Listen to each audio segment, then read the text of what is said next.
Hello, my name is Jeb Sherrill, and I am not a guitar teacher. Hello, and welcome to yet another episode of the Chair System. And today we are going to be talking about upside down chairs, which is not exactly a different shape, but it's just a different way of looking at the shape we've already been using.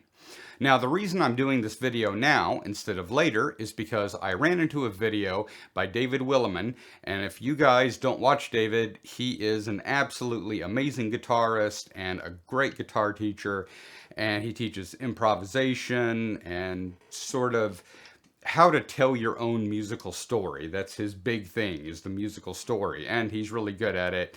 I watch a lot of his videos. Definitely check him out, and I will put this latest video in the description. But what he is talking about is a particular shape, a shape very similar to the one I use, except that it's reversed. And it's not the individual chairs per se, but it is the shape going down the fretboard just like this. You will notice it looks a little bit different, but it's actually the exact same shape. Let me show you. This is the one I usually use, and it's the exact same shape, really. It's the exact same notes. They're just spread apart a little, or rather, they're delineated a little differently, and you'll see them a little differently. Notice right here, you have this chair next to this chair, next to this chair. Over here, you actually have the exact same thing. I've just colored it differently. What I've done is reverse the chairs. Notice this chair right here, the purple chair, it's upside down. This is the exact same shape that we've been learning. This is the G shape, the G chair shape. On this guitar, the entire guitar is the G shape, or G, E minor shape. And you notice that right here,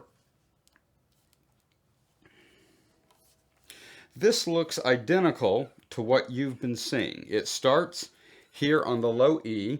You have the 3 notes, and then the 2 notes, and then 3 notes and 2 notes. If you come down here to where you have the front of a chair, just the front 2 notes, you have the exact same shape as here, except that it starts on the front of the chair and goes down like this. And this is the shape that David was showing in his video. And the reason this is useful is because if you start learning to see the chairs in 2 different shapes, sometimes, you don't always have to do this, but in certain cases it's going to be extremely advantageous. One of the times that this is useful is, say, when you're going across the B string, because if you have one where the chair gets split and gets stretched, you don't have one here, but we actually, ironically, you have a deformed upside down chair in this case. Usually it's right side up. But the advantage to that is that if you're dealing with a pattern where it gets cut off like this, you can make the chair on the high E string, and that can be the way you handle having to jump the high E string, because it won't deform. Because you'll have a chair like this, an upside down chair on the high area. Let me show you that again with this other guitar here. So if we came down to, for instance, an area right here where we have a chair that gets deformed, a broken chair, or what I call a broken chair, you can look at this 3 notes and these 2 notes as an upside down chair, and you can start here. So in other words, this is going to be what you'll kind of memorize, and when you come down to play, you'll just jump down to this chair and you'll know where you are, and you'll know that when you jump over here, you can jump to a similar kind of shape. That probably sounds a little bit weird, so let me show you how this works. At the end of the day, the chair system is really just a bunch of 3s and 2s that you can add other shapes to, and I will be teaching you to add other shapes. But for the moment, you just have 3, and then 2, and then 3, and then 2, and then 3, and then 2. And that's all the whole fretboard is a whole bunch of 3s and 2s. In fact, when you get really advanced, one of the things you're going to start doing is removing that seat altogether. So it won't really be upside down chairs and right side up chairs. It'll just be a bunch of 3s and 2s, which you'll then add those 2 extra diatonic notes to, and any other shapes that you may add later. But this will still be the base shape, but it will just be 3s and 2s. And it's just a useful way of looking at the notes. For instance, you can make kind of a master shape, if you will.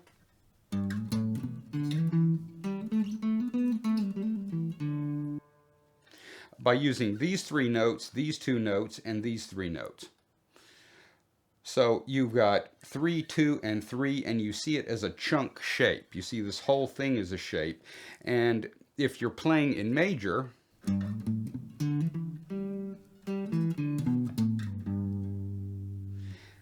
it will just work a little bit differently. Instead of having your other 2 notes right beside the second and third of your major scale, you're going to have it beside the first and second. It will be beside the first and second instead of between the second and third. So here's the second and third, here's the fifth and sixth, back to the first and second. Dun, dun, dun, dun, dun, dun, just like that. So this is really just a way to flip this shape over and use it in a different way when you want to. For instance, if you are playing in major, and this is a shape I use a lot for major, I can come over here. You've noticed me talking a lot about how your fifth is right here. You have a higher fifth and a lower fifth. If you look at it as an upside down chair, it just gives you a different perspective on the shape. Because instead of feeling like you have to go downward with the shape, you can go this direction with the shape, because that's part of it. Now again, as you play more and more, it's not going to matter, because you are going to just start seeing it as 3s and 2s. But for now, this is a great way, this reverse chair or upside down chair, as a different way to see the chair system. Exact same shape, it's just that you're using the front of this chair and the back of the next chair in order to make it. 1, 2, 3, 1, 2, 1, 2, 3. And using that to make other shapes. So the best way, I think, for you to practice this is when you're practicing your normal chairs and you're going, all you're going to do is practice it in a reverse way.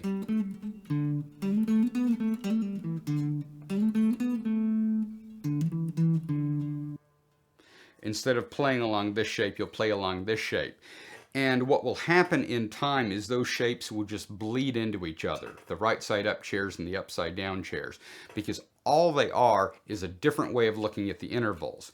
Instead of going 1, 2, 3, 5, 6, you're going to go 5, 6, 1, 2, 3.